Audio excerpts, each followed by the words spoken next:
The next topic we're going to be covering, we're still going to be solving quadratic equations. So we're going to say solving quadratic equations. So we've solved them by graphing. It's the place where the graph hits the x-axis. We've solved them by factoring, and that answer still tells you that's the place where it crosses the x-axis. The third method, we're actually going to be going over 4, but this third method we're going to be on for the next week. So today and then all of next week. We are going to be solving quadratic equations by what we call completing the square. Out of all 4 techniques, this is probably the most difficult. So, hopefully this next week won't be too bad. So there are certain steps that you need to follow. So I'm going to write out the 3 steps. Well, there's actually 4, but the 4th one is you're just solving. I'm going to write out the steps, and then I've got 3 problems to do, and then I'm going to have you try a few. So step number 1. So first, move the constant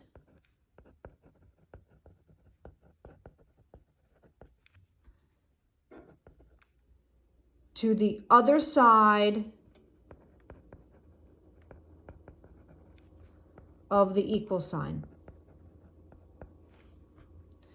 So step number 1, that number without the variable, we're going to move over to the other side of the equal sign. That's step 1. I think step 1 is pretty easy.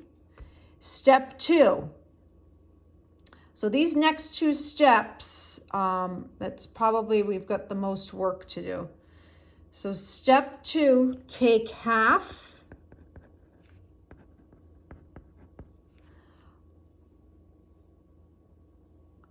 of the number of the linear term. So let's see if anyone remembers what the linear term is. It's the number in front of that x. It's the number in front of the x, not the x squared, but the x. You're going to take half of whatever that number is. I just put an example there of 4x. That's what this is. Just to remind you, this is the linear term because it's just an x. That's the number in front of it. So we're going to be taking half of that number.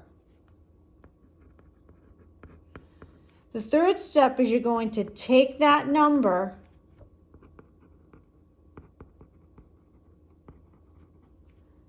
square it.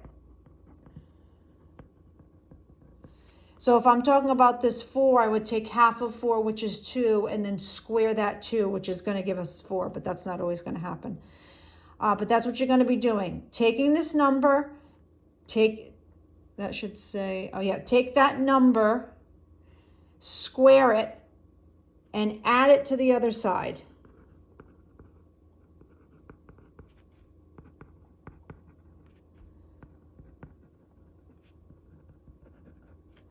We're going to add it to the other side where that constant already is. So we're going to take half of the number of the linear term. You're going to take half of this, which is 2. And then you're going to square it, which is 4. And then you're going to add it over to the other side. And then the last step is solve. So here are the 4 steps. Move the constant to the other side of the equal sign. Take half of the number of the linear term. You're going to take that number, square it, add it to the other side, and then solve. Okay, let's try some. So the directions will say solve. Remember, I'm still trying to find the place where that graph crosses the x-axis. So number 1, I've got x squared plus 6x minus 16 is equal to 0. All right, what does step number 1 tell us to do? Move that constant over. So I'm going to take this 16 and bring it over here. Now, I'm not going to show add 16. That's algebra 1 stuff. We're at the latter part of algebra 2. You don't have to show that work. I'm just going to rewrite it So that 16, that minus 16 is now a positive 16. Okay, that's step one. Step two, take half of the number of the linear term. So here's my linear term. I'm going to take this number and divide it by 2. Now, I didn't really say this in the second part, but you're going to take down one of those x's and you're just going to put it in parentheses. Just take down, I know there's x squared, but you're just going to take the x. You kind of have, there are some things where you kind of have to just kind of trust me. And this is one of those times. So we're now putting parentheses. I'm taking half of this 6, which gives us 3. I'm taking one of the x's that's going in parentheses, and that square is now going on the outside. I mean, I'm really skipping some steps, but it's steps that you don't really need to know. So this is like the abbreviated version, but I mean, it's mathematically sound. Let's say it like that. Okay, so that's step 2. Take half of the number. We're going to take one of the x's down, and this square goes on the outside. Now we're going to take this number and square it. That's step number 3. 3 squared is 9. I'm going to take this 9 and I'm going to add it here. That's what step 3 says. Take the number that you took the 6, you cut it in half. Take that number, square it, which is the 9, and you add it over here. Okay, so here's what we're left with. Now we can start to solve. I've got x plus 3 squared is equal to 25. 16 plus 9 is 25. Now I have to solve this.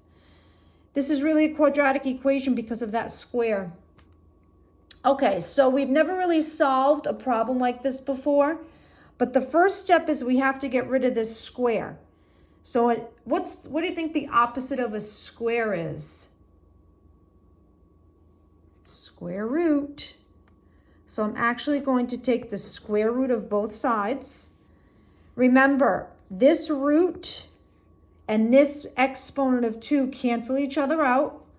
I'm left with x plus 3 is equal to, well, the square root of 25 is 5, but you've got to be careful. It could be a positive 5 or it could be a negative 5, because a negative 5 times a negative 5 is a positive 25, and a positive 5 times a positive 5 is a 25. So for these problems that you're going to be doing, the largest number of answers that you can get is 2. The next one will always, we're going over 3 problems today. So the first 2 problems, you're going to have 2 answers, and then we're going to be taking a look at one where there's only 1 answer. But anyway, let's finish this up. I've got x plus 3 is equal to 5.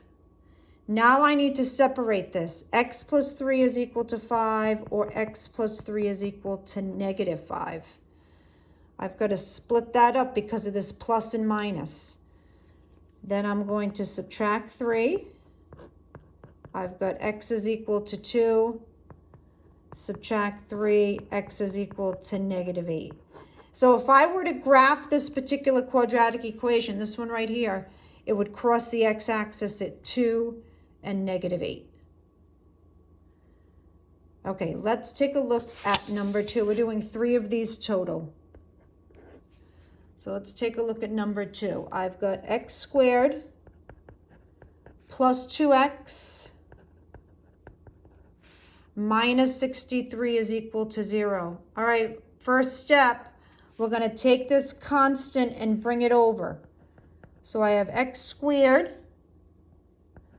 plus 2x is equal to 63. Notice I've left a little bit of space here. I mean, you don't really have to. I just do that. It's just a habit I've gotten into.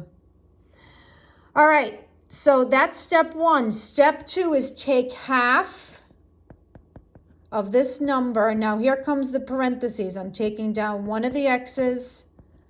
That goes there, that goes there.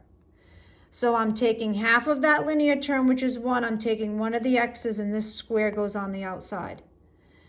Now, from here, I am going to take this number and square it.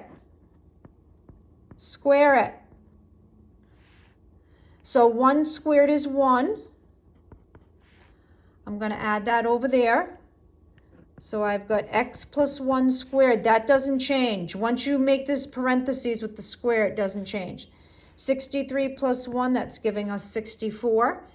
Now, all the problems we're going to be doing over the next couple of days, this is going to be a perfect square.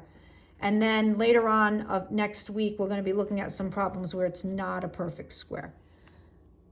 But let's take the square root of both sides. So once you add, then you take the square root. So I'm left with x plus 1 is equal to, remember, this root and this exponent cancel each other out. I'm left with x plus 1.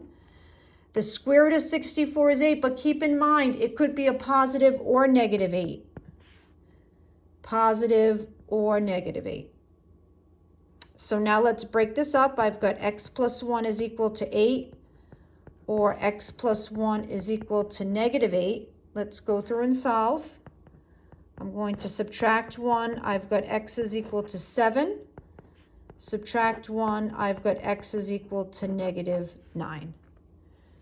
So if I were to graph this quadratic equation, it would hit the x-axis at 7 and negative 9. Okay, let's do one more. So this last one, we're going to be taking a look at when we get one answer. So I've got x squared minus 4x plus 4 is equal to 0. X squared minus 4x plus 4 is equal to 0. First step, let's bring over that 4. So I've got x squared minus 4x. When I bring over that 4, that becomes a negative 4. Now let's take this and divide by 2. So I'm going to bring down one of the x's. Keep in mind there's a minus here, so that means in the parentheses that has to be a minus. That square goes on the outside of the parentheses. So I'm taking half of this 4, which is, now it's really a minus 4, so that's minus 2. I'm taking down one of these x's, and this square is going on the outside of the parentheses. Now let's square that negative 2. We're going to square it. Square it. Negative 2 squared is a positive 4. Negative 4 plus a positive 4. Well, that's giving us 0. So once I do this adding, once I take half of the number, square it, add it over here, that's going to give me 0. So when I have a 0 over here, that means I'm only going to have one answer. So let's take the square root of both sides. I'm left with x minus 2. Now I'm not going to put plus or minus 0. 0 is neither negative or positive, so it's just 0.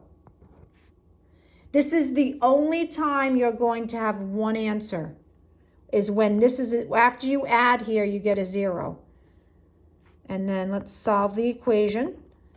So that means if I were to graph this quadratic equation, it's going to hit the x-axis at 2. That means there's only one x-intercept. That means that's the vertex of your graph. So when we're talking about quadratic equations and the quadratic equation only hits the graph once, that means that has to be your vertex that's hitting that x-axis. Okay, let's try some.